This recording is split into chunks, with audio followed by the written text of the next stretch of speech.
O Rolo Bíblico. Olá, sejam muito bem-vindos a mais um episódio do Rolo Bíblico. Aqui é um lugar de conversas profundas, polêmicas e que vão desafiar a sua fé. E como sempre, a gente só traz convidado top aqui, vocês já sabem.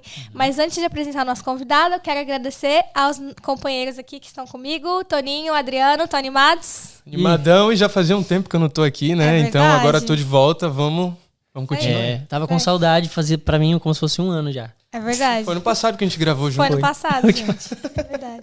Quem que a gente trouxe de bom aí, Toninho? Olha aí. Ô, Adriano, A gente nosso trouxe convidado. aqui uma lenda. Eu tirei uma foto com ele em 2022, lá no antigo IAN.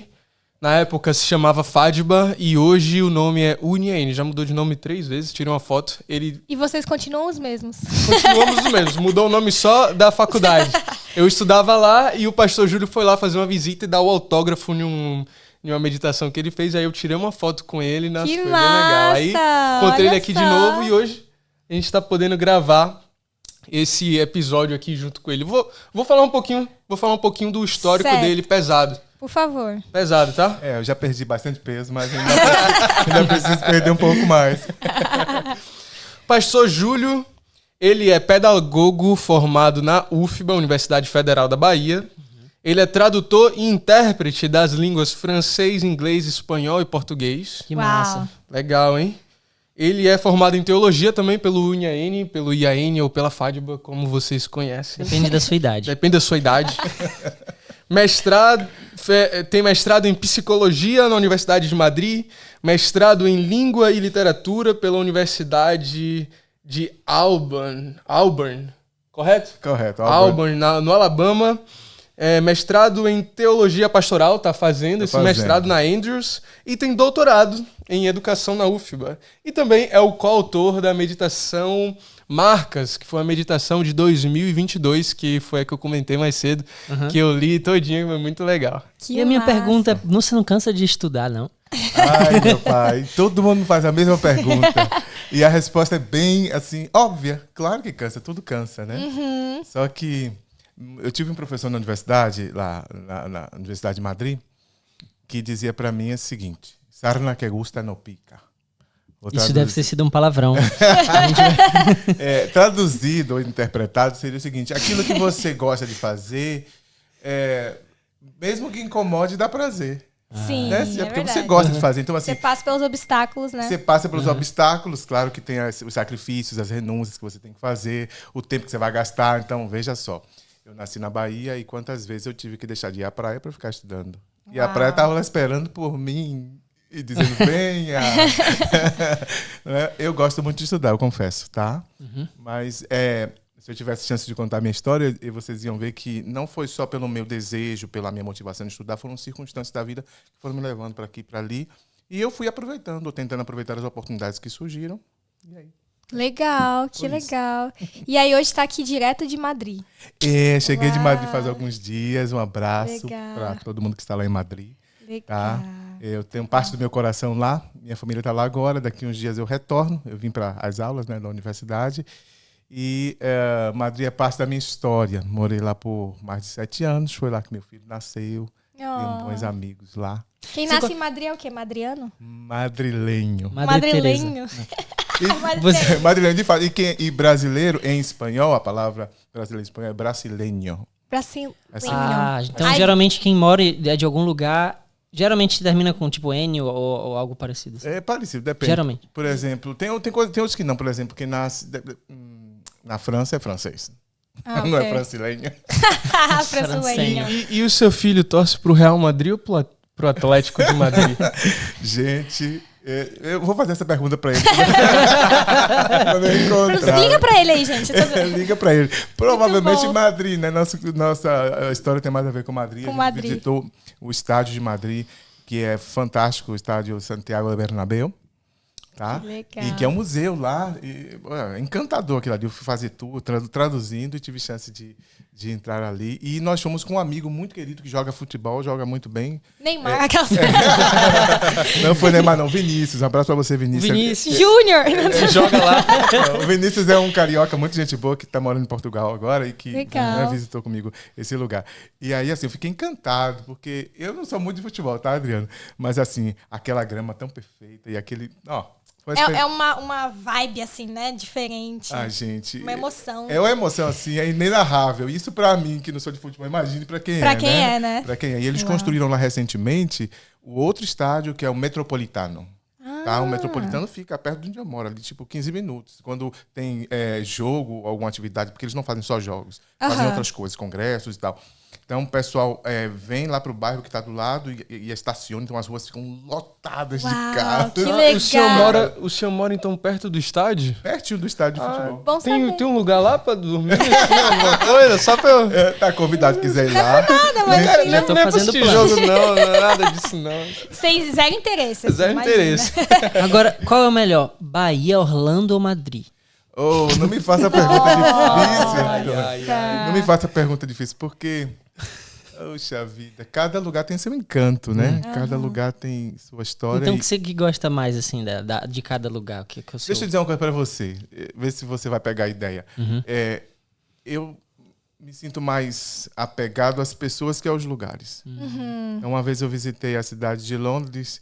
Eu fui a Londres algumas vezes e uma das últimas vezes fiquei na casa de uma amiga muito querida. E aí ela tinha se mudado de endereço. Ela disse assim, eu não sei se eu vou poder te encontrar. Eu disse assim, se não puder me encontrar, tudo bem. Mas pra mim, Londres não é Londres se você não está. Oh, legal. Porque toda vez que eu vou aos lugares, eu me lembro das pessoas. E quando eu não estou nesses lugares, e eu penso nesses lugares, eu penso neles em relação às pessoas que eu conheci, com quem eu convivi. Então, assim, minhas lembranças, minhas memórias, meu afeto em relação à Bahia, em relação à Espanha, em relação aos Estados Unidos, em relação a Londres, a Paris, tem a ver com as pessoas que eu encontrei, né? E que estão lá, algumas ainda estão lá. Sim. Elas Legal. são parte de Que legal. mim. Obrigada por ter aceitado o nosso convite, pastor, ter achado um tempinho aí na sua agenda para vir conversar com a gente. E eu queria começar com uma pergunta, porque hoje a gente vai falar um pouco sobre igreja, né?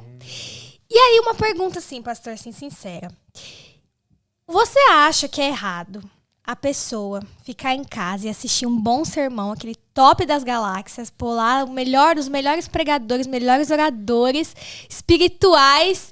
É errado ela decidir ficar em casa assistir do que ir na igreja dela, que às vezes o culto é ruinzinho, a pregação é ruim, O o irmão pessoal é pregou lá, encrenqueiro, não é? só O tem irmão briga. João, o irmão Antônio, o irmão Adriano. É errado? Como é que é, pastor? O que a gente pensa sobre isso? Puxa vida, é uma resposta bem difícil. E fácil ao mesmo tempo. Olha, você está perguntando para um pastor, o que você acha que eu vou responder, né? Mas vamos lá. Se você tivesse a opção de assistir um jogo de futebol no estádio, de assisti-lo na televisão, você preferiria o quê? Eu prefiro estádio. Até porque eu não assisto na TV muito. Agora eu entendi que a sua pergunta não é só com respeito à forma, né? Se é a distância, se é presencialmente. É claro que há uma diferença enorme entre uma coisa e outra. Mas também tem a ver com o conteúdo e com a opção que eu tenho de estar num lugar onde tem mais emoção ou mais qualidade e num outro que é mais feijão com arroz, vamos dizer assim. Isso. aham. Vamos lá. A igreja é um lugar de festa e celebração, certo? Sim. Mas também é um lugar de feijão com arroz. E o que é que faz mais falta às vezes para você, para mim? É a sobremesa ou é a comida? Entende? Então, assim, eu adoro assim, a experiência de estar na igreja. Às vezes vem um grupo de fora cantar. Às vezes vem um cantor com um repertório, uma música, uma voz, um talento. Às vezes vem um pregador assim que você diz, nossa, que maravilha. E você fica encantado com aquilo. E você lamenta o fato de que não é toda semana desse jeito. Não é? Às vezes acontece uma vez no trimestre, às vezes acontece uma vez no ano. Tem igreja que não acontece nunca. Essas igrejas têm que mudar, tá? É verdade. Tá, mas indo direto ao ponto. Eu acho que se você fica em casa de vez em quando para assistir um culto na internet por uma razão específica, ok. É você administrando seu tempo, suas emoções e suas limitações. Agora, não existe um risco enorme disso virar uma prática, um costume? Entendeu? Isso me leva a outra pergunta. A igreja, a informação que a gente aprende, com que se alimenta na igreja? É o lugar ou são as pessoas? Ou é mais um do que o outro? Como é que é? Eu acho que você está montando aí um quebra-cabeça, né? Se você pensar que é só informação, talvez seja interessante pensar no pregador. Olha, esse pregador tem uma bagagem, né? Esse cara é um cara de peso. Olha, essa pessoa, esse testemunho de fulano, que coisa fantástica. Mas não é só informação. A gente tem 3 dimensões o ser humano tem 3 dimensões. A cognitiva, que tem a ver com informação, né? Tem a parte comportamental que você faz e tem a parte de motivação ou de atitude, tá?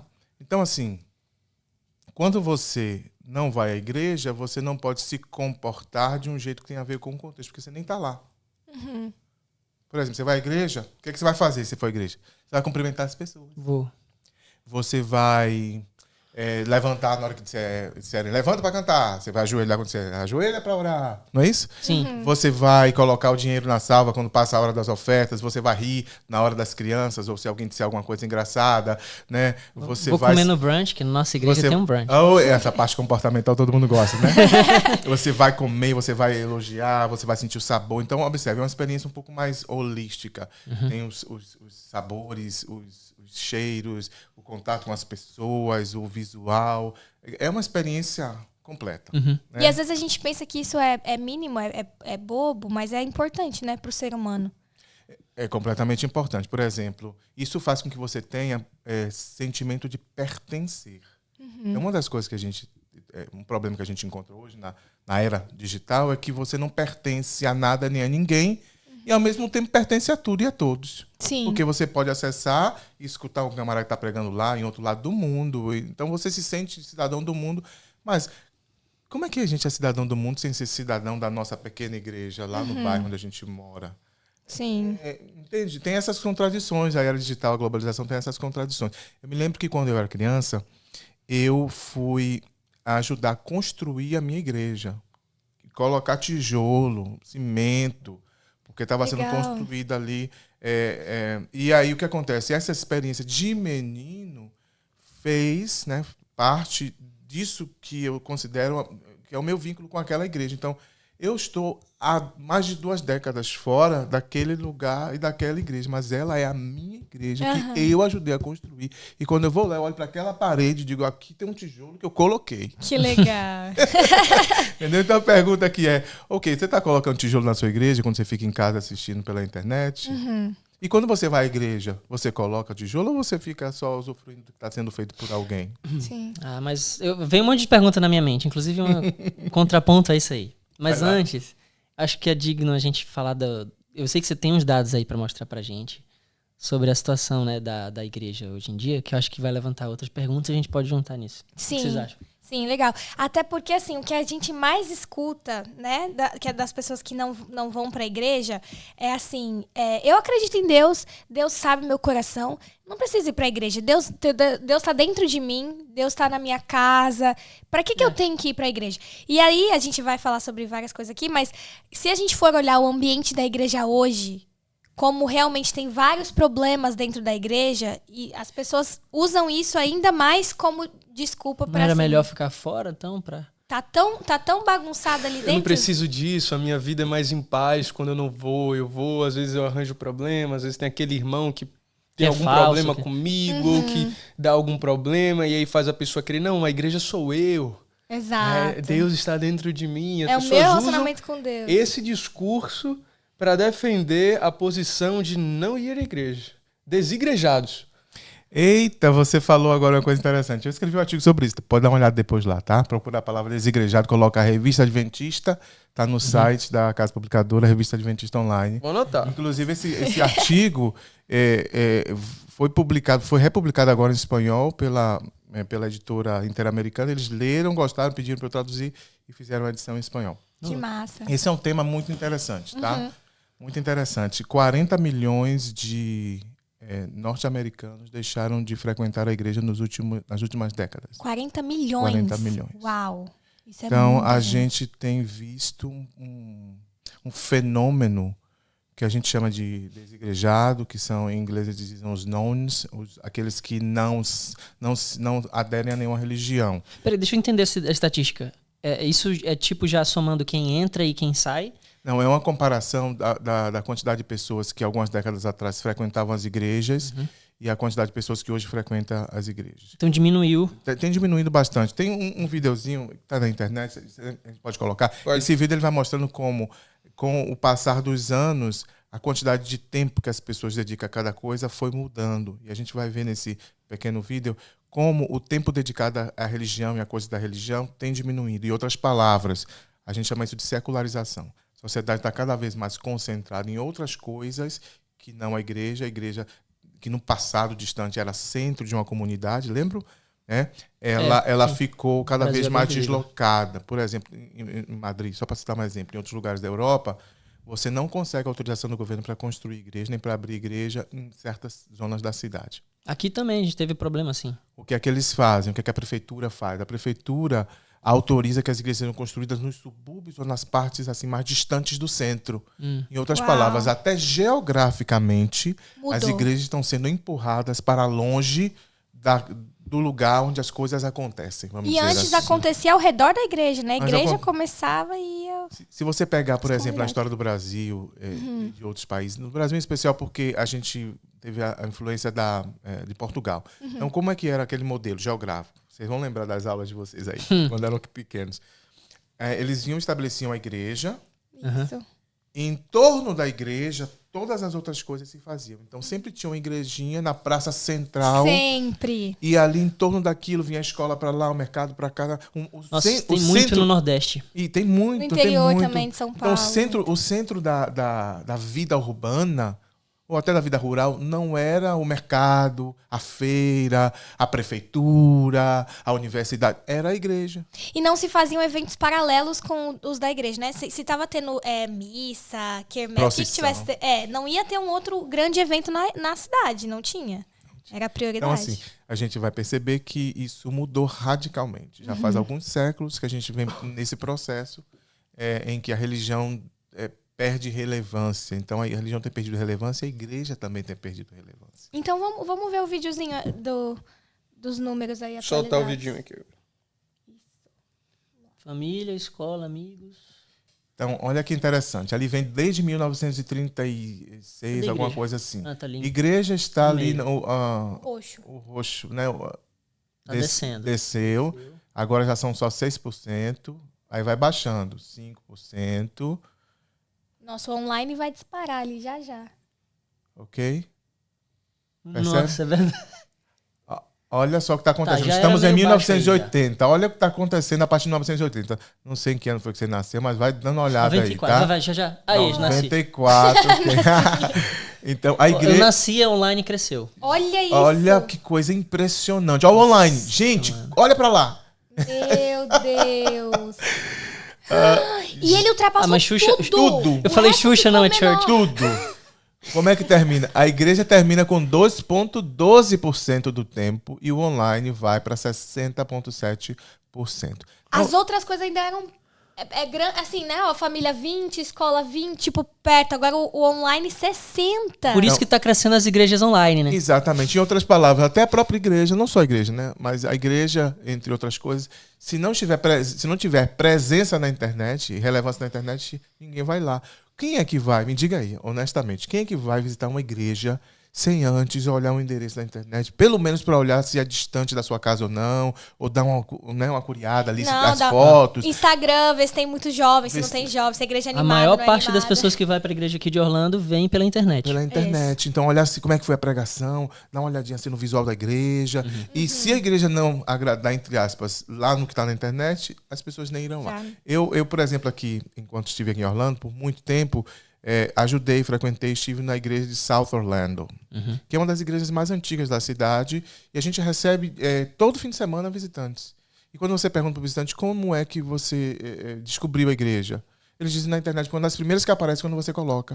Teve um dia que a gente recebeu uma moça jovem que ela veio com uma roupa assim diferente, bonita, ela tinha vindo para um concurso de beleza, Nossa. e ela foi para a igreja primeiro e já foi meio que preparada porque ela ia já para o concurso depois. A gente recebe pessoas, às vezes, lá que vêm com as malas. E quantas vezes eu tive que abrir um quartinho, guardar as malas da pessoa, a pessoa diz assim, eu já estou aqui, vou para a igreja, daqui eu vou para o aeroporto, então eu acabei de chegar do aeroporto. Tudo isso porque ninguém foi lá, ninguém falou, não tem nenhum amigo, é um completo, entre aspas, desconhecido, mas encontrou a igreja pela internet. Pela internet. Então é importante também. Sim, com certeza. Mas vamos lá, o que é que a gente pode ver nesse gráfico? O que é que chama a atenção aí de vocês? Além do online, né? Claro, porque isso aí é a revolução digital. A revolução digital aconteceu, está acontecendo, a gente já... Eu fiquei pensando, poxa, o Collor foi embaixo da igreja. Então, tipo, ainda tem gente da igreja, não é uma coisa, assim, irrelevante, né? Especialmente aqui e no Brasil, talvez, né? Como é que... Na Europa, inclusive. Em relação à igreja? A Europa enfrenta um problema gravíssimo em relação às igrejas em geral, tá? Não sei se vocês sabem, mas uma porcentagem de menos de 4% da igreja adventista está no hemisfério, em alguns países do hemisfério norte, que são os países mais importantes, mas a membresia não está concentrada nesses países desenvolvidos, porque esses países desenvolvidos foram, com o passar do tempo, se secularizando. Tá, essa é uma palavra que você disse que era legal a gente entender, né? Então entenda. Secularizar é o quê? Secularização é o conceito que a gente usa para explicar como é que a vida deixou de ser focada na religião e passou a ser focada em outras coisas. Então isso aí é secularização. Isso é um processo de secularização, em que a igreja, a religião perde relevância e outras coisas vão ganhando essa relevância. Então eu vou para a igreja, eu não sou secularizado. Eu diria que todos nós somos secularizados de alguma forma. Todos, inclusive quem é religioso. Você não concorda comigo, não? Né? Porque o que acontece é o seguinte, todo mundo de alguma forma é secularizado, por quê? Vamos dar um exemplo aqui. Quantas vezes a gente vai à igreja e pergunta, sente falta de alguém, diz assim, fulano, cadê fulano? Pergunta pro pai e pra mãe, não tá estudando, vai ter uma prova. As pessoas que têm mais idade aqui, que estão me ouvindo, talvez lembrem que no passado a gente estudava para as provas, ou até deixava de estudar para elas, mas a gente não deixava de ir à igreja. A igreja estava no centro, as outras coisas eram secundárias. Agora, eu digo não só que estou deixando de ir porque eu estou estudando, mas eu me sinto orgulhoso de dizer que... É uma boa razão. Uma boa razão. Mas isso aí também se aplica à espiritualidade? Por exemplo, a pessoa que está deixando só de ir à igreja para fazer as outras coisas, as outras prioridades da vida dela, ou ela está deixando de buscar a Deus para fazer essas outras coisas? Então, agora que você está fazendo levantando a diferença que também não existia há um tempo atrás, mas que agora existe entre religiosidade e espiritualidade. Foi o que você falou aqui mais cedo. Que é assim, eu preciso de igreja. Espiritualidade é um conceito que tem a ver com o indivíduo. Ok? Sou eu cultivando certos aspectos da minha vida, da minha personalidade, da minha fé. E isso é um compromisso pessoal. E eu posso ser mais ou menos espiritual. Ok? Ou seja, mais ou menos preocupado com essa minha relação com Deus. Algumas pessoas, se oram 5 minutos por dia, é muito. E para ele ou para ela está tudo bem. Outras pessoas vão dizer, não, 5 minutos para eu estar com Deus é muito pouco. Eu preciso me dedicar, eu preciso acordar mais cedo, eu preciso dormir mais tarde, seja como for. Eu preciso levar minha Bíblia na mochila, porque aí na hora que eu tiver um momento no almoço, eu vou ler. Tem gente que tem essa preocupação e tem gente que não tem. Mas aí vem a igreja e diz, não, esse é um ideal. Talvez alguém se incomode, porque a igreja está dizendo o jeito que eu devo lidar com a minha espiritualidade. Então, quando a gente fala de religiosidade, a igreja acaba sendo, digamos assim, a religiosidade tem a ver com o cultivo coletivo desse aspecto. E a espiritualidade com um cultivo mais introspectivo, mais pessoal. Então, o que é que você vai encontrar aqui? Grandes contradições, viu? Eu sei que você está levantando aí esse ponto. Uma das contradições é, eu posso ser um bom igrejeiro, cultivar bem a minha vida coletiva, de ir para a igreja, se possível todo dia, se tiver a igreja todo dia aberta, né? E tal. Mas ser uma pessoa que na minha espiritualidade não tem essa conexão com Deus, sou uma pessoa superficial na minha espiritualidade. Isso acontece. Inclusive é o argumento de muita gente, né, Júlia? Que você falou, tipo assim, eu vou para a igreja, chegar lá, tem um irmão fulano, só sabe olhar para a minha vida, só sabe falar mal de um, de outro, que não suporta aquela pessoa, não é? E você vê que a pessoa, de fato, nas atitudes dela, ela é tudo menos um cristão, entre aspas. Sim. Porque as atitudes estão mostrando que não. Mas ela está ali, buscando, de alguma forma, a sua religiosidade. Então, essa brincadeira, esse contraste entre religiosidade e espiritualidade, ele existe. Qual é o argumento que a gente tem no nosso tempo, que é mais forte hoje do que no passado? A salvação é individual. A igreja sou eu. A salvação é individual. Eu não estou questionando essas ideias. Eu estou mostrando como essas ideias podem ser usadas para apoiar outra ideia. Okay? Sim. Então, a ideia é a seguinte. A salvação é individual. Tá? Eu sou responsável por mim mesmo. Placa de igreja não Placa de igreja não salva. Etc, etc. Portanto, aí agora sim que vem a coisa importante. Eu não vou ficar indo para essa igreja todo dia, eu vou evitar, eu vou assistir na internet, porque eu fico mais em paz comigo mesmo. Se eu tiver alguma dúvida, algum conflito, eu tenho aqui no telefone do pastor fulano, que é muito gente boa, ligo para ele me explica. Não tem criança chorando. Não tem criança chorando. O senhor não tem música que dói meu ouvido. O senhor acha aquela frase que é bem antiga, mas que é ainda bem utilizada, que as pessoas dizem assim: se você sai da igreja por conta de homens, você nunca entrou por causa de Deus. Você acha que essa frase ainda é válida? Ela é válida, ela é verdadeira? A gente tem que levar ela a sério ou não tanto? Eu acho que ela é muito boa como autorreflexão. Só que normalmente ela não é usada para autorreflexão, ela é usada para dar porrada em alguém. Verdade. Não é? Então, qual é o problema aqui? O problema aqui é que a gente se sente no direito de julgar os outros com base nos nossos critérios. E em igreja isso acontece o tempo todo. E será que não é um negócio mais lá no fundinho que a gente tá tentando esconder? Tipo, todas essas razões, assim, né? De, eu não vou na igreja porque as pessoas lá são ruins, são não sei o quê. Eu não vou na igreja porque eu posso adorar em casa, posso assistir. Será que não tem uma causa lá por detrás? Será que não tem a ver com esse gráfico que a gente viu aqui, de estar mudando as prioridades, de ficar algo mais cômodo para mim, ou, né, alguma coisa mais assim? Vamos fazer uma reflexão invertida. Em vez de eu focar nas causas, porque certamente existem causas, vamos pensar em coisas que a igreja poderia fazer para que essa realidade mudasse um pouco. Tá? Okay. Por exemplo,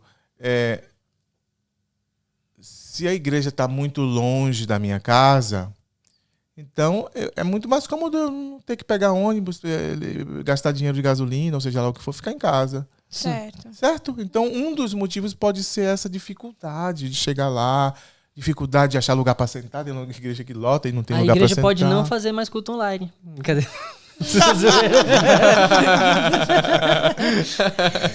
Pode não ter mais podcast, tem que ser ao vivo, o pessoal ir lá. Programa de auditório. Eu diria que online tem o seu espaço, tem o seu valor, mas a questão as pessoas que dizem isso, Júlia, provavelmente, pelo menos algumas, não têm fortes vínculos com as pessoas que estão lá e também talvez não tenham fortes vínculos com o que está sendo feito lá. E essas duas razões podem ser as principais, fora tudo mais que a pessoa possa estar vivendo. Vou dar um exemplo aqui. Eu tenho um filho de 12 anos e criança, sempre que a gente vai à igreja, ele pergunta: para que igreja a gente vai? Porque eu vou pregar em diferentes igrejas, então a gente nunca sabe para onde eu estou indo. Tal igreja. E fulano vai estar lá? Percebe? Então, essa pessoa que diz assim: eu vou ficar em casa, vou assistir no computador, vou assistir o pregador fulano aqui.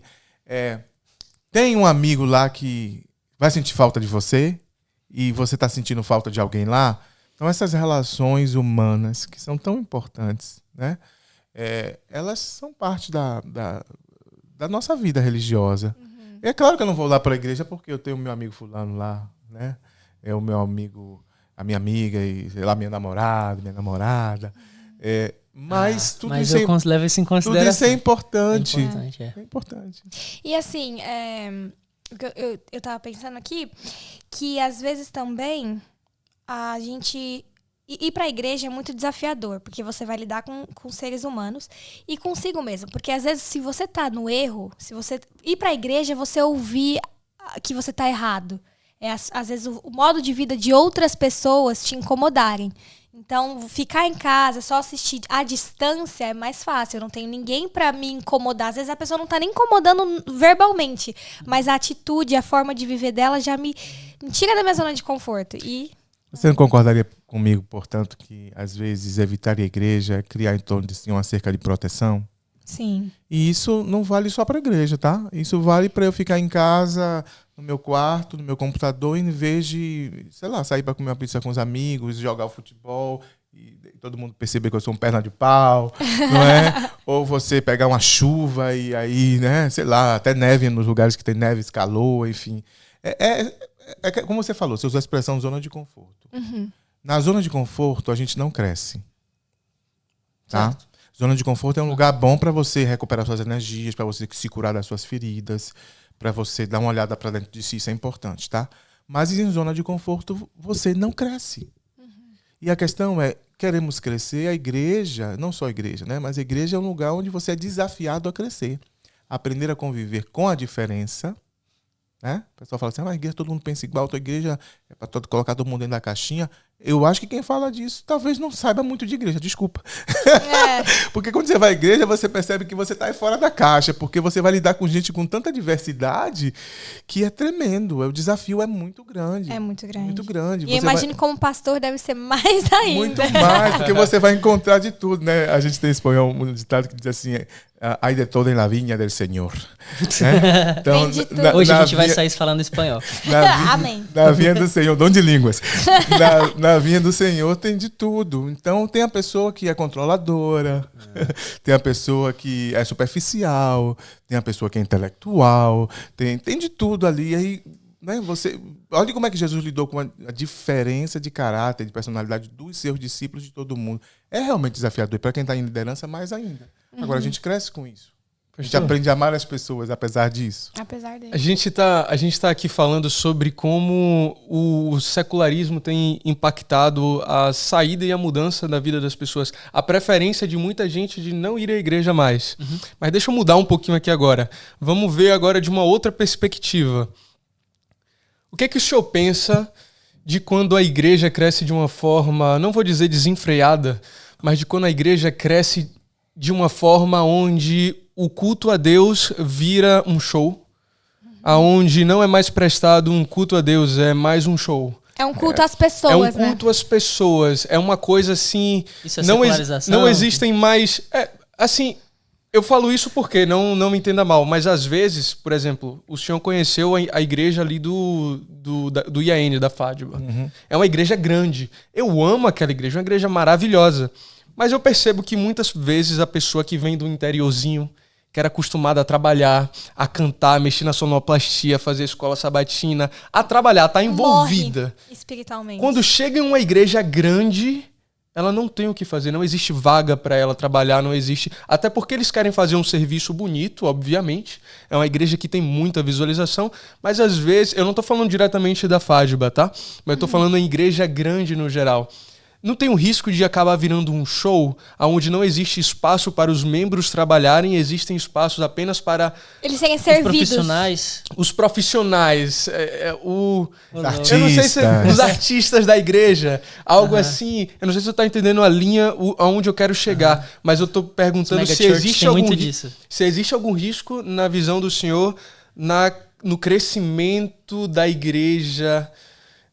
Não no crescimento dos membros, eu tô querendo me expressar bem. Mas de uma igreja só, assim. Exato, uma igreja... Tem problema a igreja crescer em número demais, assim? Em número demais e não ter espaço... Na profissionalização demais? Isso, e não ter espaço para que as pessoas trabalhem, para que as pessoas sirvam. Porque eu entendo que ir à igreja e esquentar banco é perigoso. Talvez eu acho que eu consegui me expressar bem. Eu entendi o que você quer dizer. Okay. As megachurches, de fato, trazem esse problema e você tá levantando uma coisa que é real, tá?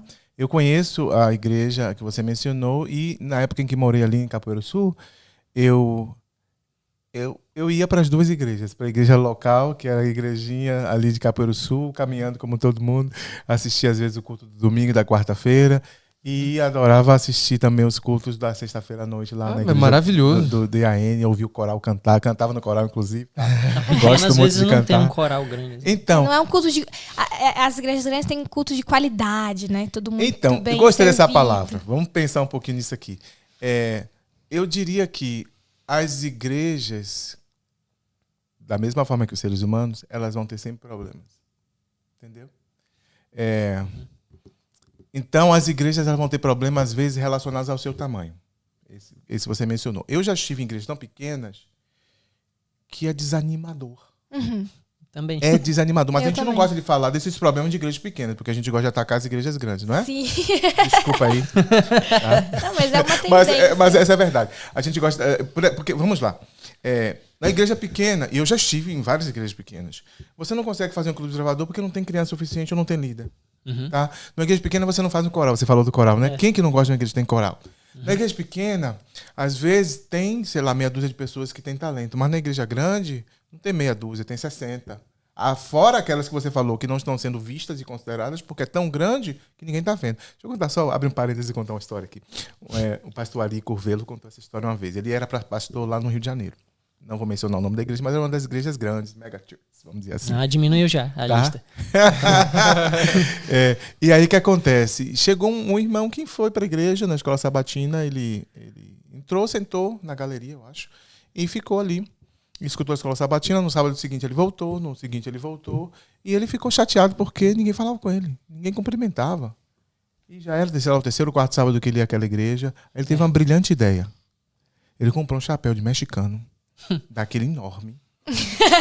Sabe como é, né? Ele foi sombreiro, lá. Sombreiro, né? Sombreiro. E ele foi e sentou na galeria, num dos primeiros bancos, com aquele chapéu, e ficou para assistir o culto. Ninguém atrás assistia mais. Rapidamente, alguém se incomodou, mas as pessoas, né, ficaram assim para falar com ele, foram falar com o diácono. O diácono sofre, viu, gente? O diácono faz duas coisas, sofre e faz sofrer. É verdade. As duas coisas, tá? Se você é diácono, desculpa, mas acontece muito isso. Ele sofre e ele faz sofrer. E aí o diácono foi falar com uma pessoa e o rapaz disse assim, olha que coisa engraçada. Você sabe quem eu sou? Você já me viu aqui? Não. Pois é, mas eu tô vindo aqui já vários sábados e agora foi que você me viu pela primeira vez. Então, o problema das mega churches, além do que você já mencionou, é o seguinte, é impessoal. Só quem é importante é aquele cara que é o líder do louvor. Uhum. O pianista, todo mundo sabe o nome do pianista, todo mundo. Todo mundo sabe o nome do baterista, todo mundo sabe o nome do pastor auxiliar, da esposa do pastor, esposa e pastor, então, nossa. Mas e o restante das pessoas? Fica na invisibilidade, então fica no anonimato. O que é que eu vou dizer aqui? Eu vou dar uma mensagem aqui, posso? Por favor. Para os anônimos e para os artistas, vamos dizer assim, quem está no foco e quem está fora do foco. Se você é anônimo, não se sinta diminuído por isso, não, porque a Bíblia fala dos 12 discípulos, mas fala dos 70, né? E os 70 que foram enviados em missão também tinham poder para expulsar demônios, para pregar a palavra, o mesmo poder que os 12 discípulos tinham, porque o poder que você tem não tem a ver com o seu nome, tem a ver com o nome de Jesus. O poder que você tem não tem a ver com o seu brilho, tem a ver com o brilho de Jesus. Não tem a ver com o fato de você ficar em evidência, tem com o fato de você tornar Jesus evidente. Entende? Então, assim, trabalhar nos bastidores para algumas pessoas é um suplício, porque elas querem estar lá na frente. Mas, enfim, a questão não é quantas gotas de água você coloca no mar, mas que pelo menos você sinta que colocou uma gota, né? Como aquela parábola da floresta que pegou fogo e tinha um dos animaizinhos que estavam colocando a gota d'água e alguém questionou, mas e a gota d'água é o que eu posso colocar. É o que eu posso colocar, né? Sim. O rapaz estava andando pela areia do mar e tinha várias estrelas do mar ali. E ele pegou e começou a jogar as estrelas de volta para a praia. E alguém passou e disse assim, puxa vida, mas tem tantas. Você não está vendo que você está perdendo tempo?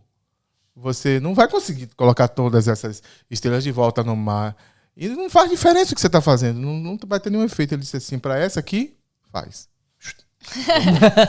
Legal. Então, assim, muito bom. A verdade é essa. Você está no anonimato. E o que é que você faz? Eu abro a porta da igreja. Então abre a porta da igreja, você está fazendo alguma coisa. Ele faz o quê? Eu varro o chão da igreja, eu limpo o banheiro. Alguma diferença você vai Alguma fazer. diferença você faz. Para esse cara não é? que não foi visto. Uma vez eu estava traduzindo lá no IAN mesmo. Fizeram um congresso e havia gente dos Estados Unidos, da Argentina, de vários países. E eu estava fazendo a tradução do espanhol numa cabine e tinha outro tradutor fazendo do inglês.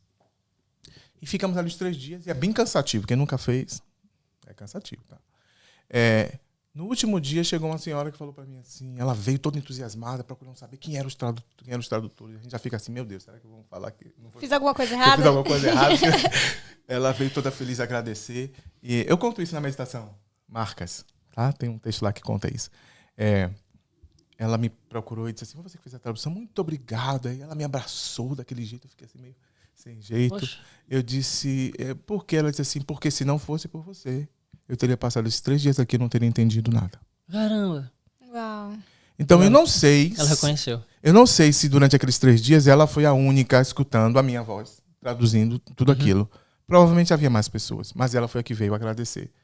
Então, se por 3 dias eu trabalhei única e exclusivamente para ela, valeu. Sim. Então a questão é, algumas pessoas na igreja estão trabalhando para muitos, estão sendo vistos e vistas. Ok. E alguns só vão ser úteis, entre aspas, para um grupo pequeno. Se você é diretora, perdão, professora do hall do berço, talvez seja aqui meia dúzia de criancinha que nem te entende porque é tão pequena. E você pensa assim, Deus, estou servindo de nada. Será que Deus diria para você que é verdade, você está servindo de nada? Ele não diria isso. Então, quem pensa assim, se eu penso assim, eu estou subestimando o meu potencial, o que Deus deu para mim. Certamente. Subestimando o seu potencial, subestimando o seu chamado e subestimando o que Deus pode fazer a partir do nada que você coloca no altar dele. E muitas vezes o trabalho grande acontece fora do culto, né? Fora Fora do templo. Sim. É ali que acontece o trabalho de estudo bíblico, de Sim. PG. E é isso que eu ia dizer. Às vezes o problema da igreja grande não é ela ser grande, mas ela não ter sub-igrejas dentro dela, assim, né? Funcionando durante a semana, nas casas. E as mega churches que funcionam melhor e que impactam mais vidas são aquelas que, além do trabalho que é feito ali, tá na frente das câmeras e tal, é o trabalho que é feito nos bastidores, como vocês falaram, no cuidado das pessoas pobres, na atenção ao visitante, no cuidado das crianças, os muitos ministérios que a igreja tem e que não são visíveis. Quando você chega ali para assistir um culto que durou 1 hora e meia, você não vê. Ali é só a ponta do iceberg. Agora deixa eu falar para o pessoal que fica em evidência. Antes que eu não Certo. esqueça, tá bom? Exato. Isso. Para você que fica em evidência, aquele que está em pé, Cuide pra quem não- cuide para que não caia. Não confunda aplauso com aprovação de Deus. Porque a aprovação de Deus é a aprovação de Deus. Você só vai saber se ele está aprovando na sua comunhão com ele. Uau. Ontem a gente estava conversando num momento aqui, com a esposa do pastor, Rafael, e ela dizendo sobre a história de Miriam, né? Que ela era uma pessoa, uma líder espiritual, uma líder religiosa, que deixou se levar por isso. Isso impactou tanto ela, dela ser influenciável ali e tal. Pra quem não lembra, é a Miriam, aquela mesma Irmã do de cestinho de Moisés. A irmã de Moisés. E ela era uma profetisa, inclusive. E Deus castigou ela com lepra. Foi tremendo. Entende? Então, assim, para o líder, para aquele que tá ali na frente, para o que é mais visto, o que Deus espera é maior. O peso é maior. O próprio Moisés, né? O próprio A gente Moisés. diz assim, pô, Moisés não entrou na terra só porque o povo fez tanta coisa pior e Moisés só se irritou Sim. um pouquinho. Né? O peso sobre o líder ele é um pouco maior. A escritora Ellen White diz que o copo cheio é mais difícil de carregar. Então, quanto mais você tem nessas funções e tudo, tem que tomar mais cuidado. Eu vou parafrasear usando uma frase que aparece no filme do Homem-Aranha. Já sei. Grandes poderes, grandes responsabilidades. Assinado Tio Ben. Então a ideia é justamente essa. Se você fica muito em evidência, seus desafios serão maiores. As pessoas vão ver você, vão criticar mais você. Talvez sua vida tenha mais tribulação. E o seu desafio vai ser se apegar ainda muito mais com Deus. Então a mensagem para quem está em evidência é: você certamente precisa se apegar mais com Deus do que todas as outras pessoas. Por quê? Eu sou melhor? Não é porque você é melhor. É porque Deus está dando para você um ministério, está fazendo um chamado que te expõe. E ao expor, você também expõe Deus. Então, nessa relação com Deus, você se resolve. Mas se você não tiver essa relação, você não vai se resolver, gente. Porque o vento vai vir, vai arrancar, vai levar você. Sim. Mas agora, assim, eu entendi o que o Adriano estava dizendo, porque eu fiquei pensando aqui em Paulo, né? Paulo plantou alguma mega church? Ou, tipo, ele plantava igreja aqui, igreja ali, igreja aqui. Pois é, tá crescendo aí, diminuindo o número de igrejados, mas existem mega churches, principalmente nessa época que a gente vive, não antes. Então, coisa. essa teologia da igreja, ou essa eclesiologia, né? Essa palavra. Lembrando que eclésia é a palavra grega, né? Para igreja. Por isso, eclesiologia tem a ver com o estudo da igreja. Tem umas coisas interessantes que a gente pode aprender aqui. Por exemplo, a palavra eclésia significa reunião ou assembleia. Então, atenção, se você acha que a igreja é você não é a igreja. A menos que você pegue a Bíblia e jogue no lixo, tá? Não joga a Bíblia no lixo. A ideia de que a igreja é você é só um slogan, é só, digamos assim, uma frase de efeito para lembrar da sua responsabilidade. Que o que você faz vai impactar a igreja, porque de alguma forma você é parte da igreja, você inclusive pode ser um representante da igreja. Então, nesse sentido, a igreja é você. Mas ao pé da letra, a igreja não é você. A igreja é você, mais Ele, mais ela, mais... Entende? Jesus falou assim, onde estiverem 2 ou 3 reunidos. Não diz onde você estiver sozinho orando é a igreja. Não. Você é um crente. A igreja é você com outros crentes. Isso é igreja. Tá? A tradução é reunião. É um conjunto de pessoas. O foco da palavra igreja e do conceito de igreja é na vida em comunidade. Se você está na igreja, mas você não tem vida em comunidade porque você não é membro da escola sabatina, está pouco se importando com a escola sabatina. Ou da escola dominical. Ou da escola dominical, se você vai ou de uma célula, ou de um pequeno grupo, se você nunca vai para um piquenique, se você não joga no grupo de futebol da igreja, se você não vai para a cozinha com a galera para fazer a pizza, para poder... Se você não cuida das... Então você é uma estrela solitária, você não é a igreja, você não está fazendo a missão da igreja. Igreja é vida em comunidade, é relacionamento. E relacionamento sempre implica um pouco de desafio, né? Certo?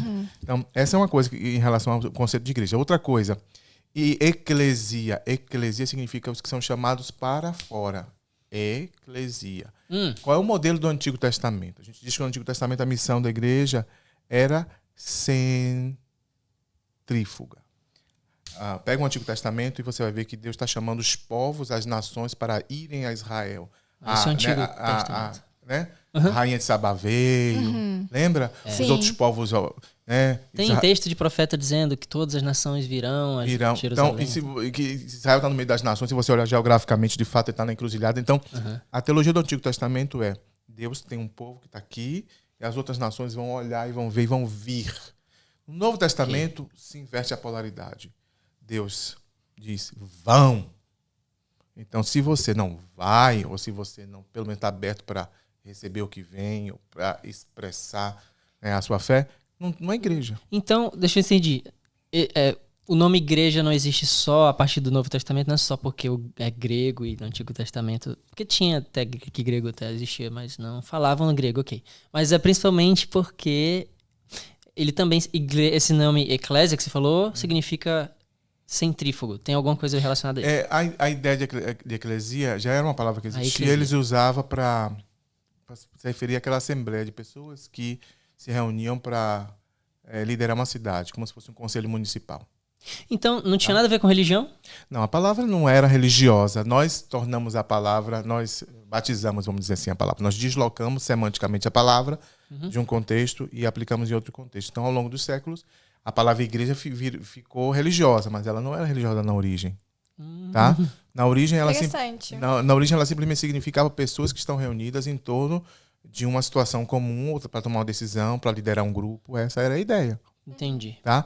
Por isso, assim, na essência, igreja é coletividade, é compartilhamento de opinião, de decisões, etc, etc. Isso, inclusive, é um golpe na boca do estômago para quem pensa que a igreja tem que ser organizada de maneira hierárquica, que tem que ter alguém lá mandando e alguém cá embaixo obedecendo. Na verdade, a teologia protestante diz que a igreja é o quê? É o sacerdócio de todos os santos. Todas as pessoas, independentemente da sua origem, inclusive da sua formação cultural, intelectual, elas têm um espaço e uma contribuição a dar. É uma democracia? Elas são parte da igreja. Nesse sentido, sim. Nesse sentido, sim. Mas não é democracia no sentido de que a opinião da maioria prevalece, porque é uma democracia teológica, entre aspas.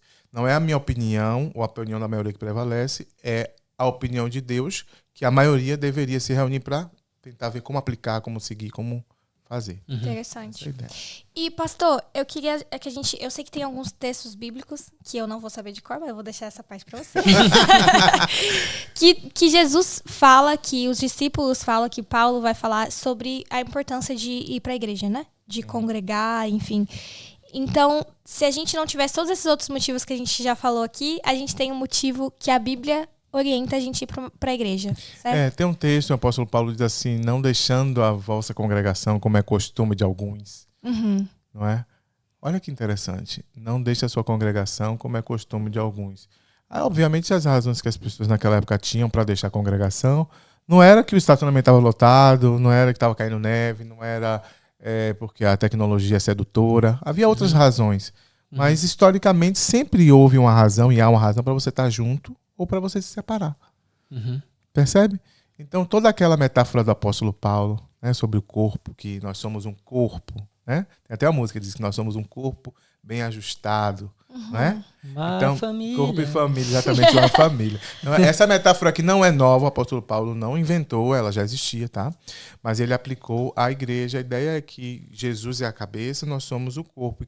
E como corpo, todos nós temos funções específicas, tá? Algumas funções, ele vai dizer, são mais evidentes que outras. Então, se você está lá na frente, você fica mais em evidência. Se você é o pastor, você fica mais em evidência. Que eu lembre bem, nesse texto ele diz que alguns das partes do corpo que são menos visíveis têm funções mais gloriosas. Fala do que é mais honroso. Então, a ideia ali não subestime nunca o seu papel, ainda que ele seja insignificante ou pouco visível. Qual é o tema, gente, da pós-modernidade, do nosso tempo e da era tecnológica? O tema que a gente debate é o tempo inteiro visibilidade. Com certeza. Ok? Então, qual é o problema aqui? A gente está buscando visibilidade e faz sentido. Por exemplo, se a igreja está perdendo relevância na sociedade, nós precisamos tornar a igreja visível para o mundo. Agora, não é uma visibilidade pela visibilidade, para dizer assim, eu estou aqui, eu sou relevante. É uma visibilidade para salvar as pessoas. Não é? E a visibilidade que eu tenho, falando aí neste microfone que você tem, que o cantor tem, que o pregador tem, né? Que o influencer tem, essa visibilidade não é para atrair atenção para mim. É para atrair atenção para Jesus. Certo. Agora, eu já ouvi um pastor falar que ele acha que a tendência da igreja, pelo menos a igreja, assim, vamos dizer, de Jesus, porque ele faz essa separação, que existe uma igreja apostatada e uma igreja fiel, né? que é fiel, né? A ideia, ele pensa assim, ele acha que a tendência da igreja, que é fiel, é ficar cada vez mais assim, as pessoas parecerem influencers que vão influenciar, né, na internet por causa do contexto, que é um ponto aqui, um ponto ali, e menos a instituição, vamos dizer assim. Então, eu não penso mais na igreja, eu penso naquele pastor ou naquele orador, não sei. Já pensou nisso? Cantor. É o que eu fico pensando, hoje em dia parecem bastante influencers que não tinha antes, que são cristãos. Você é de qual denominação? Rodrigo Silva. Tipo isso. Enquanto que o papel da denominação mesmo, da instituição, parece que está ficando menor. Esse é outro debate super interessante. Por quê? O que está acontecendo hoje? A gente está focando muito menos, tá? Na placa da igreja, alguém já falou aqui mais cedo, né? Sim. Na denominação, e estamos enfatizando mais os pontos comuns que há entre as diferentes religiões ou denominações religiosas. Então, é como se fosse assim. No passado, a gente lutou muito, a Igreja Adventista lutou muito para se diferenciar, para encontrar o seu lugar, se estabelecer dentro do mainstream, do total, né? Da corrente total. Sim. Hoje em dia, nós estamos nos esforçando para não ser diferente, para ficar todo mundo igual ou parecido. É comunismo isso? Poderíamos dizer em certo sentido, mas eu penso que é simplesmente o esforço para você tentar ser politicamente correto. Não é? E ser politicamente correto, eu não acho que seja um problema. Numa época de tanto... Numa época, às vezes, de discórdias desnecessárias, confusões por nada, polarizações, haters, coisas desse tipo. Né? Por que eu vou estar investindo a minha energia, gente, em brigar com as pessoas, se eu posso investir a minha energia para, sei lá, compartilhar minha fé, para encantar as pessoas, para etc. Não é? Sim. Então, o foco no positivo, vamos dizer assim, mais do que no negativo. Enfatizar mais o que nos une que aquilo que nos separa. Porém, isso também não deveria apagar as fronteiras. Não é?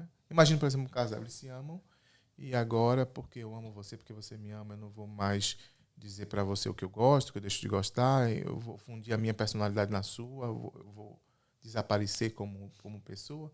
Não, eu acho que as igrejas e a Igreja Adventista pode manter, digamos assim, a sua identidade, mas, obviamente, precisa abrir um diálogo cordial, se é possível, com quem quiser dialogar. Sim. Não há nenhum problema nisso.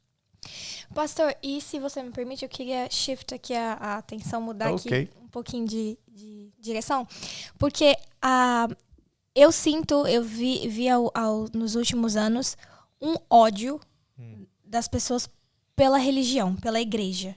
Eu queria também gosto de falar desse assunto. Uau. Então, assim, as pessoas que estão de fora, que não têm um contexto religioso, elas tem aversão à igreja. Inclusive, eu tava conversando ontem com a Stephanie, uma amiga nossa, e ela tava dizendo que uma pessoa se sentiu muito ofendida por ela ter enviado uma música religiosa. Então, às vezes as pessoas assim, é uma aversão mesmo que elas criaram contra a religião em forma de... Só um exemplo, aí você faz a pergunta? Sim.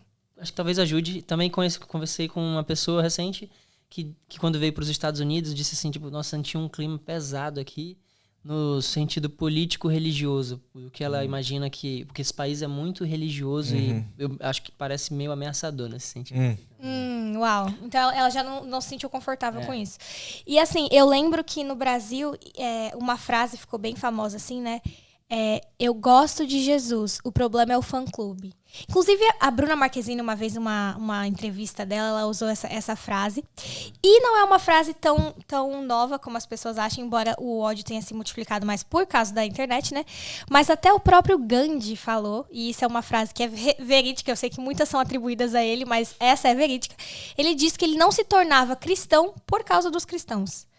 Então, é antigo esse negócio de não querer ir para a igreja e odiar a religião. E, nossa, a religião me traz trauma, porque, sei lá, de repente os meus pais eram muito duros, eram muito rígidos, eles eram... Então, tem esse ódio aí pelo mundo cristão. Como que a gente fala com essas pessoas? Como a gente dialoga com essas pessoas? Boa pergunta. Curiosamente, eu estava conversando com alguém hoje pela manhã por telefone. E eu vou resumir assim a situação. A situação foi, a pessoa foi conversar com um colega e tinha a ver com a guarda do sábado, né? E disse assim, eu não vou trabalhar porque eu vou para a igreja. Aí o outro disse assim, e o seu Deus vai pagar para você os 70 euros que você vai ganhar, que você ganharia se você viesse trabalhar? Percebe? Então, o que acontece, Júlia, Antônio, Adriano? Às vezes a gente não tem sabedoria para fazer as coisas que são defensáveis, que devem ser feitas. E em que nós falhamos como cristãos, como povo, às vezes é nesse ponto, na falta de sabedoria. Então, assim, eu não acho que eu tenho a obrigação e o dever de responder a frase do Gandhi de que eu não seria cristão se não fosse pelos cristãos. E eu já ouvi outros filósofos e pensadores falarem de uma maneira bem persuasiva com respeito à atitude dos cristãos. Ok? Eu acho que não é meu papel como líder, digamos assim, reforçar essa visão negativa que eles têm e que, apesar de ser verídica em certa medida, ela também é contraditória. Contraditória? Tá? Eu acho que é contraditória, sim, porque nós julgamos, Antônio, as pessoas religiosas com muito mais rigor do que qualquer outra. Mas, pastor, olha só, se eu for numa nutricionista que tem colesterol alto, diabetes, tem doenças assim relacionadas à má alimentação dela, eu não vou confiar nela. Então, você não acha que é um julgamento justo? Eu acho que é um julgamento duro. Se é justo ou não, eu não sei por quê. Eu conheço médicos que fumam e há pastores que pecam. Eu sou um deles. Percebe? Então, o que acontece é que, no caso da religiosidade, é um pouco difícil, porque fica parecendo que eu tenho o conhecimento que eu tenho é suficiente para fazer com que eu seja uma pessoa moralmente melhor ou correta. Talvez para a nutricionista, o conhecimento que ela tem seja suficiente para ela arrumar a vida dela nessa área. Mas, por mais conhecimento teológico que eu tenha, eu não sou capaz de consertar a minha vida. E nem você. Então, como eu falei mais cedo aqui, o cognitivo, o intelectual, é só uma pequena parte de quem nós somos. Às vezes a gente até cresce aqui no intelectual e as outras áreas da nossa vida estão todas desarrumadas. Deus, através do Espírito Santo, é o único que pode colocar um pouco de equilíbrio e harmonia nessa equação. Ok? Agora sim. Então isso abriu portas para eu, por outro lado, que sou religioso, não me achar superior a quem não é. Não, isso aí é claro. Se você seguir o exemplo de Jesus, você não vai se achar superior a ninguém. Então a crítica que as pessoas fazem, isso é um fã-clube, esse pessoal exclusivista, esse pessoal nariz empenado... Tudo bem, algumas dessas observações serão verdadeiras, tá? Mas é impossível, Júlia, que seja verdadeiro para todo mundo. Se eles fizerem essa declaração contra mim, talvez seja verdadeiro, mas se fizer contra ele é uma pessoa totalmente diferente de mim, talvez não. Sim. Então, quando alguém generaliza, observe a grande contradição. Se eu fizesse uma declaração dessa, generalizando em relação a quem não é cristão, ou a quem é branco, a quem é preto, a quem é azul, pessoal dizia, puxa, que preconceito. Agora eles fazem de lá pra cá e eu não rebato, eu ainda acho que eles estão certos. Não estão. Entendi. Porque na visão das pessoas, historicamente, os religiosos que têm o preconceito contra os outros. Pois é, mas... E é o contrário agora. Pois é, mas observe essa atitude. Essa atitude é uma atitude acolhedora e compassiva? Não. Não é. Sim. Não é. Então, assim, Não. tá aqui a minha interpretação do fato, mas o que é que eu digo assim? O que é que poderíamos fazer para evitar isso? Se alguém diz que você é sujo, fique limpo, cuide de sua saúde, de sua higiene e tal e tal. Mas só que tem outro lado da história que é, por mais que você se esforce às vezes para fazer certas coisas, você não vai conseguir agradar a todo mundo. Especialmente quando você está lidando com pessoas que são altamente perfeccionistas. Tá entendendo? Sim. Então, é verdade que a gente precisa fazer esforço para evitar certas coisas, para, né, evitar certas críticas e tal e tal. Mas eu não posso concentrar toda a minha energia em satisfazer os anseios, às vezes, talvez, exagerados de pessoas que não me amam e que só estão jogando de lá para cá flechas contra mim. Percebe? O que é que a igreja, como igreja, pode fazer? O que é que eu, como cristão, posso fazer para evitar esse tipo de coisa? Eu preciso amar as pessoas. E se você não aprendeu que esse é o centro do evangelho, então você não entendeu nada de evangelho e você não é cristão de verdade. Sim. Percebe? Porque, por mais que você tenha defeitos, se você é uma pessoa amável, que se importa de fato com os outros, em algum momento, alguém que não gosta da sua igreja, da sua religião, mas que vai conviver com você de perto, porque é colega de trabalho, sei lá o que, vai dizer assim, eu não gosto dessa religião dessa menina aí não, mas ela até que é gente boa. Daí os preconceitos se quebram. Sim. Entendeu? Esse cara aí é todo legalista, ele isso, mas ele é uma pessoa justa, olha como ele agiu com fulano, olha. Então essas coisas que vão quebrando os preconceitos. Sim. E, inclusive, se você que está assistindo aí esse vídeo, se alguém da igreja te feriu, te machucou, a gente pede desculpa. Nós somos seres humanos, estamos aprendendo, tá difícil, a caminhada é difícil pra gente também, então tenha paciência com a gente. Pois é. E eu queria... Rapidinho, só para completar esse pensamento, uma analogia que o Dr. Rodrigo Silva usa né? Na arca era sujo, fedido, cheio de animal, barulhento, mas ainda era o lugar mais seguro para se estar, né? Então, a igreja é suja, fedida, barulhenta, cheia de problema, mas ainda assim é o lugar mais seguro para se estar no mundo de hoje. O ponto aí interessante é que você e eu sabemos disso porque fomos abençoados por muitas coisas que recebemos dentro da igreja. As pessoas que nunca vieram para a igreja, que não querem vir, não sabem disso. Não tiveram essa experiência. E provavelmente duvidam do que eu estou dizendo porque não viveu essa experiência. Mas é como experimentar uma comida. Eu posso dizer assim, nossa, essa comida é a coisa mais deliciosa do mundo. Você pode olhar com 10 dentes assim, não sei. Até que você experimente. Então o convite aqui é, experimente. Tire suas próprias conclusões. Não viva a partir da ótica de outra pessoa. De outra pessoa, da experiência negativa que a sua mãe teve, que o seu irmão teve. Dê para Deus uma chance. Na verdade, não é para a igreja que você tem que dar uma chance, é para Deus.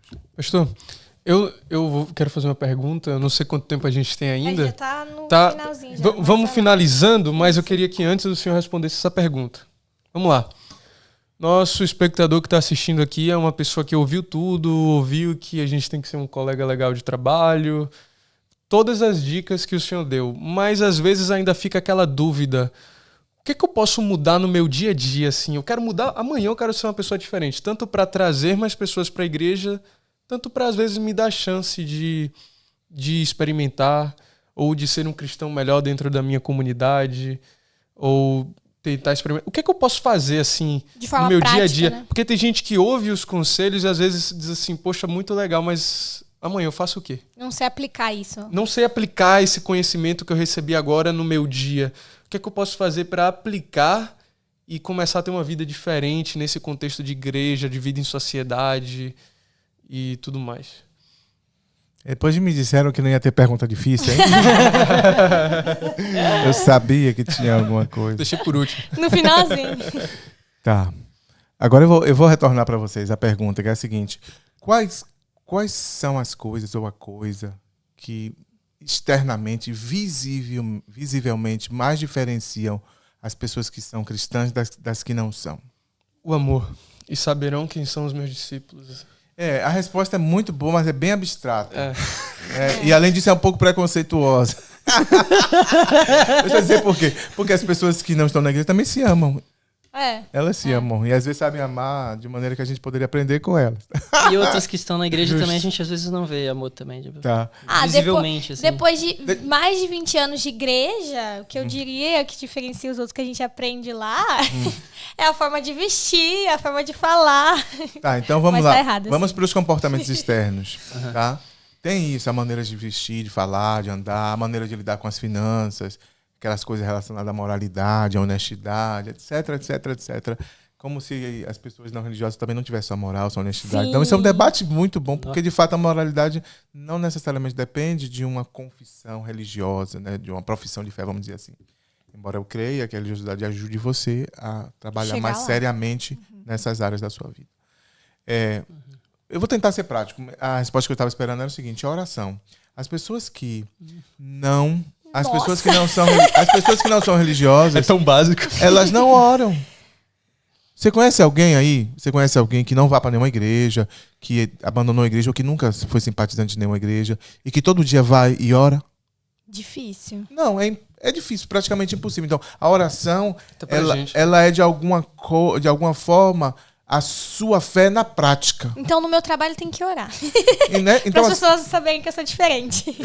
então, assim, como é que tá a sua vida de oração? A primeira coisa, eu quero mudar amanhã, como você falou. Então, comece a orar mais.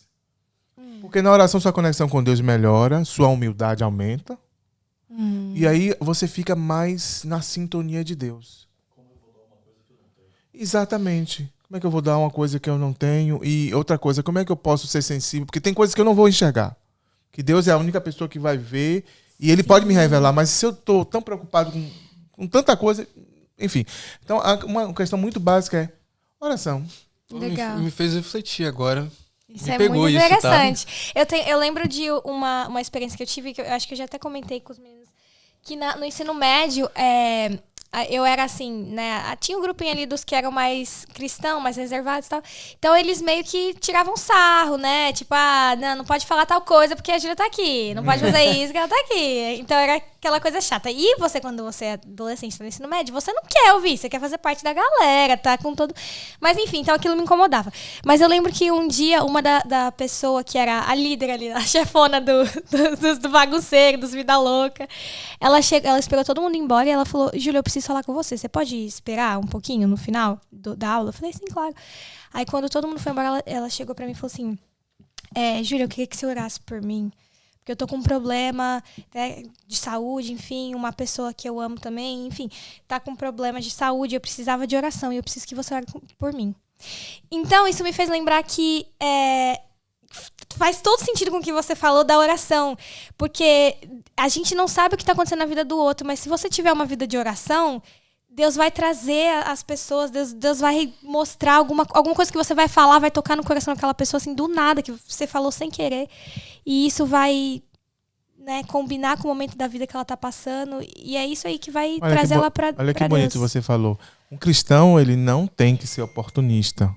Mas Deus cria oportunidades a partir da vulnerabilidade de cada um para que a fé se manifeste. Porque todos nós, todos os seres humanos, temos dilemas. E parte desses dilemas a gente resolve questionando Deus. De alguma forma, buscando a Deus. Né? Então, assim, em um momento de fragilidade, ter um ouvido atento, ela talvez nem acreditasse na oração. Muitas vezes eu fui procurado por pessoas, tá, que não acreditavam no poder da oração, mas elas pediram para orar. Não, é o vai que, ou então assim, ore por mim, porque você está em conexão com Ele. Deus, E Ele vai te ouvir. A mim não, eu sou muito pecador. E tal.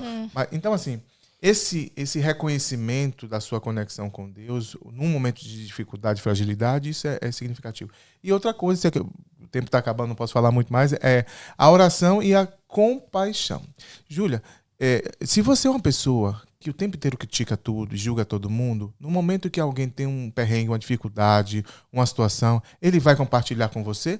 Não, porque você vai estar ali com o dedo para apontar. Então, essa é a crítica que se faz a muitos cristãos. Né? Sim. Imagine que você está recebendo essa pessoa que não é que tem alguém doente, nada assim, ela cometeu um erro grave, talvez até um crime, sei lá o quê, e ela está numa situação difícil, e agora ela quer um ouvido amigo, alguém que possa ou dar um conselho ou simplesmente escutá-la, orar com ela. Mas se ela sabe que você é a pessoa que vai colocar o dedo assim, ela vai dizer assim, não. Não. Eu prefiro ir lá no confessionário, porque Sim. o padre está com um negócio fechado assim, né? Eu não vou ter nem que olhar para a cara dele, eu só conto o que eu tenho que contar, alivio minha alma, saio dali e pronto, Sim. tá tudo certo. Ou no Entende? psicólogo. Não é? Ou então eu vou pro psicólogo e vai me ajudar. Então a questão é, se a gente não tem vida de oração, e se a gente não tem atitude de compaixão, cadê o cristianismo? Acho que é por isso que Jesus disse assim, eu não vim pra julgar esse mundo, já pra meio que abrir as pessoas, deixar as pessoas abertas a chegar nele, né? Chegar nele. Existe uma frase atribuída à rainha da Inglaterra, né? A antiga rainha da Inglaterra, e ela dizia assim: eu não temo nenhuma nação que venha atacar a Inglaterra. Eu não temo nenhuma nação. Pode vir todos. Mas eu temo uma pessoa de joelho. Não? Ora, Agora, pra completar, Lindo isso. só essa coisa aí, se eu posso orar, isso eu posso orar em casa. É uma espiritualidade individual ainda, de certa forma. Qual é, então, o poder e a força de orar em conjunto? Vou repetir a frase que eu citei mais cedo. Onde estiverem 2 ou 3 reunidos em meu nome. Tá?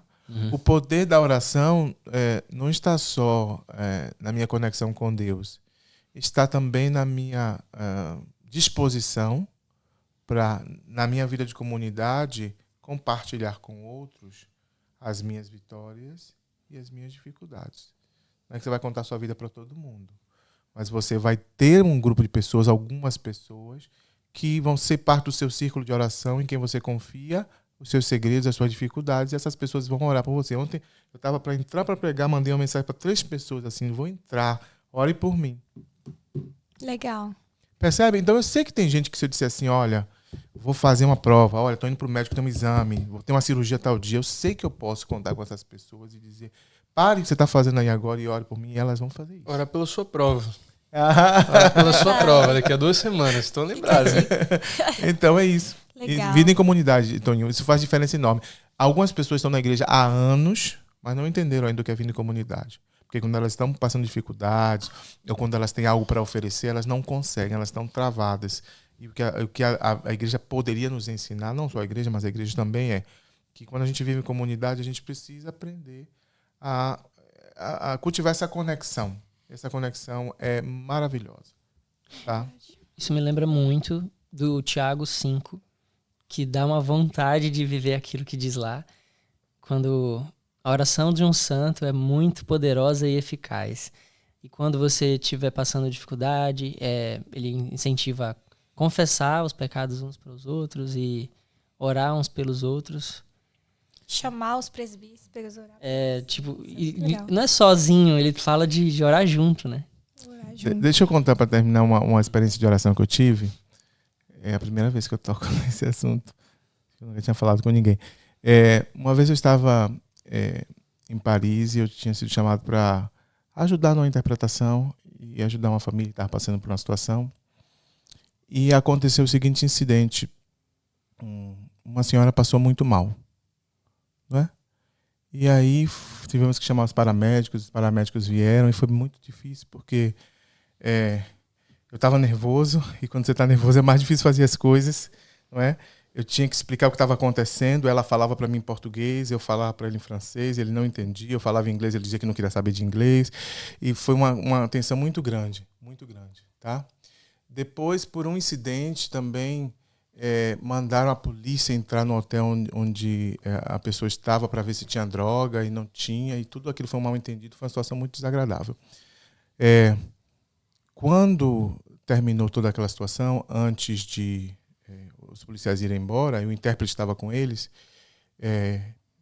eu disse para eles assim, antes de vocês irem, vocês se importariam se eu orasse com vocês? E os mesmos policiais que tinham ido para ver aquela confusão, ver se tinha droga ou se não tinha, e que viram que nada estranho estava acontecendo, na França, um dos países mais secularizados do mundo, onde o ateísmo, né, reina, né? pode ser a regra em alguns grupos sociais, esses homens aceitaram a oração. E naquele dia eu vivi essa experiência.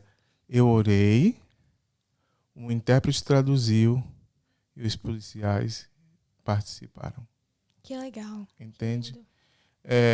A oração privada, tem o seu valor. A Bíblia diz que a gente tem que entrar no quarto, orar em privado, mas a oração pública, ela pode fazer com que a fé da sua comunidade se fortaleça. A partir do seu testemunho ou das suas dificuldades, da sua, né, relação com Deus.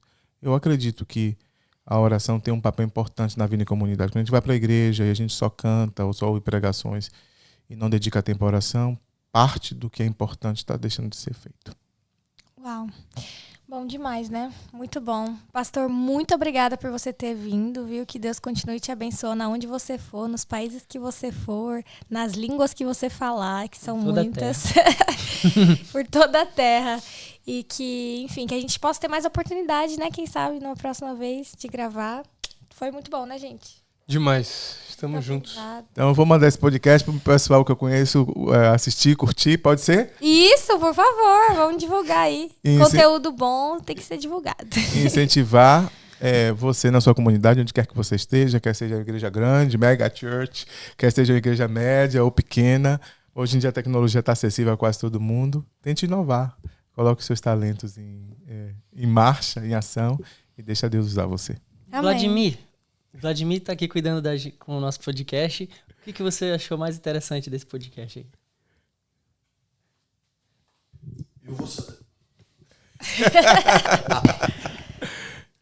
Eu vou sair aqui com 2 lições muito fortes. 3. Primeiro, não existe ninguém maior do que o outro embaixo do sol. Então, eu já saio... Como eu sou pecador e pecador todo mundo então eu sou igual a todo mundo, não estou melhor do que ninguém. Isso já me equaliza por baixo e já baixa toda a minha bola se eu tiver alguma coisa achando que eu estou melhor do que alguém. Uhum. Segundo, eu não vi ninguém na Bíblia que orasse mais do que o próprio Filho de Deus, que buscasse mais em oração do que o próprio Jesus. Toda hora ele estava orando e pedia para as pessoas orar. Nos momentos piores dele, ele chamava a gente para orar junto com ele. Está aí a unidade. Uau, precisa dessa unidade. E Jesus mostra para a gente isso daí. E terceiro, eu não consigo entregar nada para ninguém que eu não estou repleto do meu coração. Então, além de orar, eu preciso buscar e ouvir e me encher e completar da palavra de Deus. Eu não posso negligenciar isso de jeito nenhum. Então, eu tenho que ler muito. Porque ao ler, eu entendo o amor de Deus para mim, isso me constrange e me faz continuar entendendo que aí sim eu preciso mais ainda de oração. Uhum. Legal. E uma forma de se encher também é ir à igreja, então... Então, gente, a igreja pode ser uma experiência dolorosa às vezes, e em alguns casos específicos, mas eu diria, pelo menos na minha experiência, tá? Que na igreja eu já vivi momentos de muita dor, de muito sofrimento, de muitas lágrimas. Eu já fui à igreja para me despedir de pessoas que amava, porque elas estavam ali dentro de um caixão. Eu já fui à igreja no altar para me casar. Já fui à igreja para fazer tantas coisas. A igreja é parte da minha história e os momentos mais significativos da minha vida, tanto positivos como negativos, eu vivi em grande medida na igreja, né?